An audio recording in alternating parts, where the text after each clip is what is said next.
This on a Monday is The Herd. Wherever you may be and however you may be listening, live in Los Angeles, iHeartRadio, Fox Sports Radio, and FS1 1 hour from now. Where Colin was right, where Colin was wrong. Joy Taylor joining me on what will be our best show of the year. Now, it's only like the 7th of January, so I don't have to compare it to a lot of shows, Joy, but I think we're going to have our best. Okay, that we've done so far. Yeah. Okay. I was hoping we're not going to peak this early. I have so many things to talk about today. I'm going to wear everybody out. I'm going to wear you out. I've got so many things moving around my head right now. We'll work through it. So let me just start with this. I never bought into the Chicago Bears. I picked Philadelphia to win this weekend. All year long, I was getting hate mail and hate tweets and all stuff on my social media. You don't get it. And I thought, blah, blah, blah. Of course, Chicago fans love their team. I never bought into it. I thought it was a college offense. I thought it was a lot of smoke and mirrors. I called Matt Nagy, the head coach of the Bears, David Copperfield. Look over here, and there's the quarter. And, I just didn't buy into it. So I don't have a problem with them being out of the playoffs because my question is, they shouldn't be a Super Bowl team. We don't want our Super Bowl champ to be the model where your 10 best players are all on defense. According to Pro Football Focus, and I think that's a very good site, Chris Collinsworth owns some of that, the 10 highest graded players for the Bears are all on defense. Totally unbalanced. You want that to be the model that wins in football? Do you think the NBA would be in a better spot today if the Golden State Warriors dynasty didn't have Durant, Steph, Klay Thompson, Boogie Cousins? No. It had 4 Dennis Rodmans who roughed you up, couldn't shoot, rebounded really well, and were great defensive players. There's a reason why leagues modify rules to help offense, because it's hard to score. Even Michael Jordan shot only 50%. It's hard to hit a baseball. It's hard to score in football. New England is the current dynasty. They do everything well. They're totally balanced. Their coaching is excellent. Their quarterback is excellent. They always have a good running game. They always have an efficient passing game. They have a situational pass rush, but their defense, once again, is top 10 in the league. Their special teams are excellent. They're really good at home, but not terrible on the road. They do everything well. So football is being rewarded by a team that values everything and can do everything pretty well. The Bears do some things like defense great and have a college quarterback. You don't want that.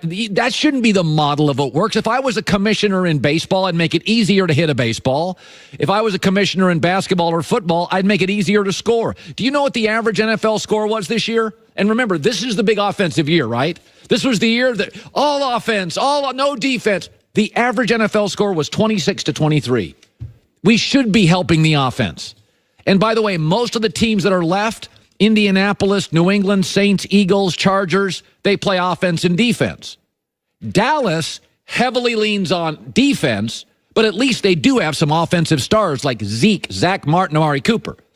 Kansas City leans heavily on offense, but they have Dee Ford, they have Chris Jones, Eric Berry. They got good defensive players too. But Chicago is completely, absolutely unbalanced, and I never bought into them. I like football when coaching is rewarded, offense is rewarded, defense is rewarded, special teams are rewarded. It's nothing against this. But you do realize that Lamar Jackson and Mitch Trubisky, who were really very similar, both lost this weekend. Because the game is not built to have all your best dynamic players on one side of the football. So I have no problem with Chicago losing. By the way, the top 5 scoring defenses now are all eliminated and out of football because they didn't do enough on the offensive side. So I just never bought into Chicago. Listen, I trust my eyes on this, and I think sports for fans is better when it's artistic. It's better when hockey games are 4-3, not 1-0. Baseball games are better 7-6 with a lot of base runners. NBA games are better when Kevin Durant can score and not have somebody draped on him. And football is better when I get a 27-26 game. My team can play from behind. Baltimore can. Chicago's not very good at it. My team can play with a lead. That's New England. That's Philadelphia. That's the Rams. That's the Chargers. Kansas City and Dallas are heavily weighted to one side of the field. But the Chiefs do have some defensive stars, and the Cowboys do have some offensive stars. Chicago is 10 best players on one side of the football. I didn't lose any sleep watching them lose. I don't root for teams or against teams, but I do root for many elements of football because I love the sport being valued. That's nothing against Trent Dilfer. He's on the show next hour and the Ravens. But I don't want that to be the model of football. That was one of the most boring teams I've ever watched. Now, I also don't need my teams to be the fastest show on turf or Kansas City this year. But I never for a second bought into Chicago is the way to do it in the NFL. And they lost because, frankly, like Baltimore, they were completely unbalanced. And that's how seasons end, when you're completely unbalanced. All right, let me shift to this. We had a good weekend. We went 4 for 4 in our picks. We took Indy, we took the Cowboys, we took the Chargers, and I picked the Eagles to upset the Bears. Now, the game I liked the most was Dallas, and it was closer than I thought. But the first thing I do when games are over, I go online or I get a box score, and it tells me this.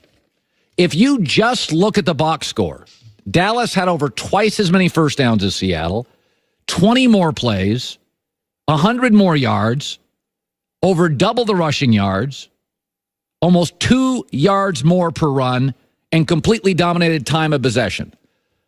You know what the box score tells you? Because if you watch the game told you Russell Wilson is better than Dak.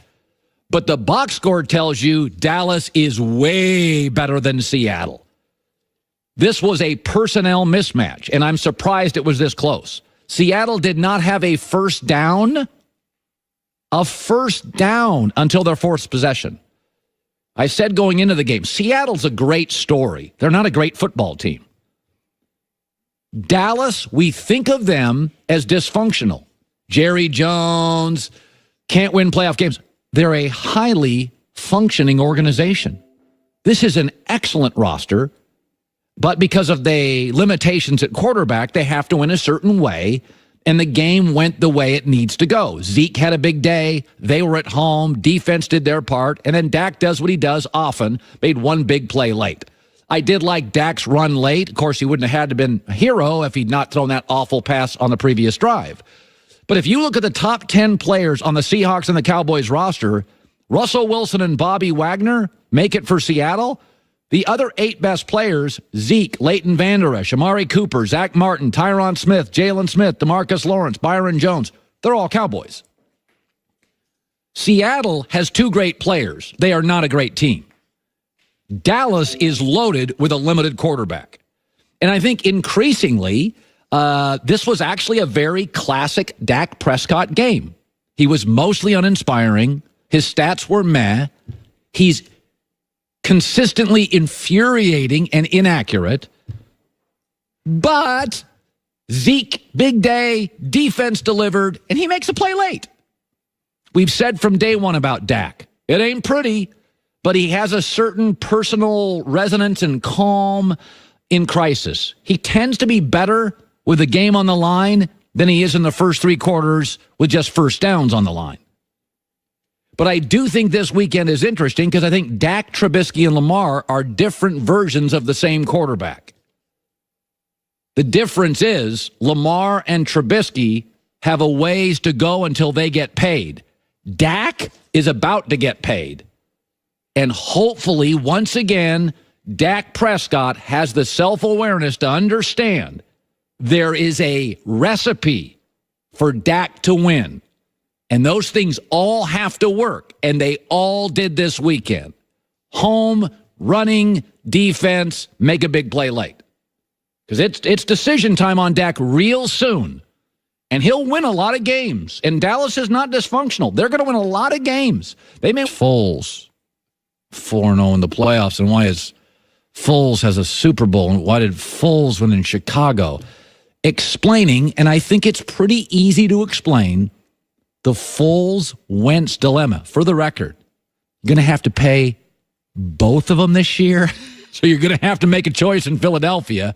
And the choice is Wentz, and I'll explain that coming up. Dollar Shave Club, a small company that no longer is, Their goal when they were first introduced was just to show you their great razors. Now it's to own the bathroom. And they have everything you need to look, feel, smell your best. Okay, Dollar Shave Club delivers everything you need to your door. Okay, here's how it works. Hair, smell, skin, face, you name it, they have it. They have a new program where they automatically keep you stocked as they monitor you on the products you use. Every month, every 6 months, every 2 weeks, doesn't matter. Plus, they have a handsome discount. The more you buy, the more you save. Right now, they want you to try one of their $5 starter sets. Try the oral care kit. I use that. Starter set, $5, dollarshaveclub.com/Colin, Colin, dollarshaveclub.com/Colin. After the $5 oral care kit, they restock